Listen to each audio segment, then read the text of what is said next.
In this video, I'm quickly going to go through how to customize your WordPress 404 page, otherwise known as just your page error. From an SEO standpoint, you want this because you want to have your site navigation. WordPress has done a great job with their default themes of implementing 404 pages, so you don't necessarily have to do this unless you want to customize it. You can also have dynamic 404 pages that serve relevant pages for your users. If they were looking for something, you can say, hey, here's some relevant content for the implementation here today. I'm just going to do a comical video and show you how to customize your 404 page. So an example of what I've done on my site here, we can see, just type in some gibberish, and groovy. So I do have a YouTube video embedded. Credits to checkout.org for the classic video there. But obviously there's little utility there, but quite funny. So that's what we're going to do here today. The page that I'm doing this on is I believe this is 2015 install here, which is Dallas SEO Ninjas. And that really doesn't matter, but what matters is that there's nothing done here. So, oh, looks like nothing's here, blah, blah, blah. It's because nothing is there.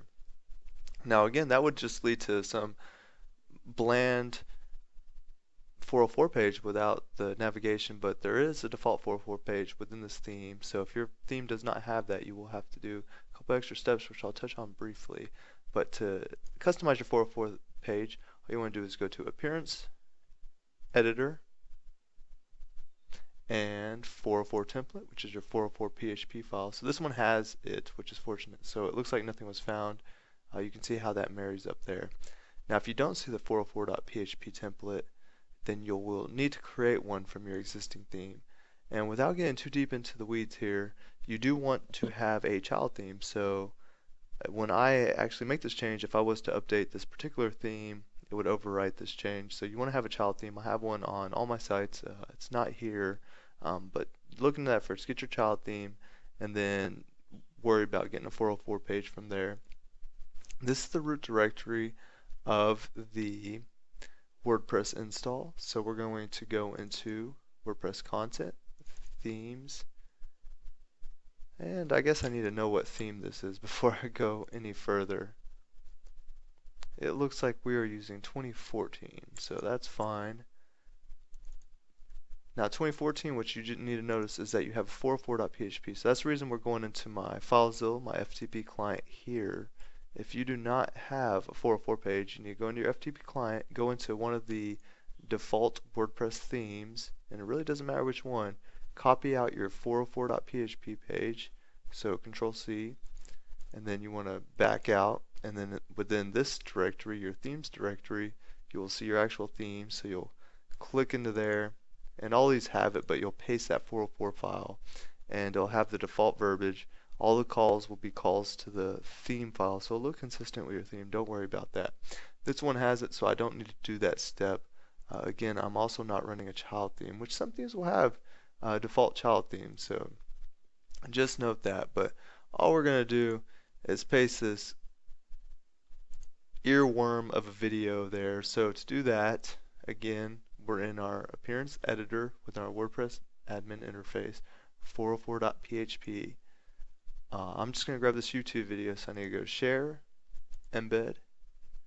I'm just going to grab this iframe, so what you heard was me copying it. So it looks like nothing was found at this location. Just to show you what this will look like as we do it. I actually haven't done this. You're going to have to remember that you need to use HTML markup for this. So looks like nothing's found here. So I think right below not found works, and you can see where not found is here. So that's going to be in the header. So let's go ahead and paste this iframe right here. Update file. Go back to our error here, which whatever error is, refresh. And it looks like it worked there. So we can do a little bit more with this. We can put some HTML tags. So let's say we want break. So it's XHTML. We'll put a little break tag there before the video. We could also center it. I'm not going to worry about that here, but what I do want is I want the video to autoplay for us. And I believe autoplay is an option here. I actually don't see it. All we have to do though to autoplay, which is odd that it's not an option here, but we're going to jump in here. So if you are embedding a YouTube video and you want it to autoplay, you can do autoplay equals 1. And I don't think we need anything in front of that, but maybe just to be 100% certain, I'm going to dive into my other site here that has the video that does autoplay. Again, I'm in Appearance Editor, and I'm just looking at my 404. So you can see this is actually my child, so that's what I was mentioning there. I do have a child for this one. And you only need the files you're going to edit.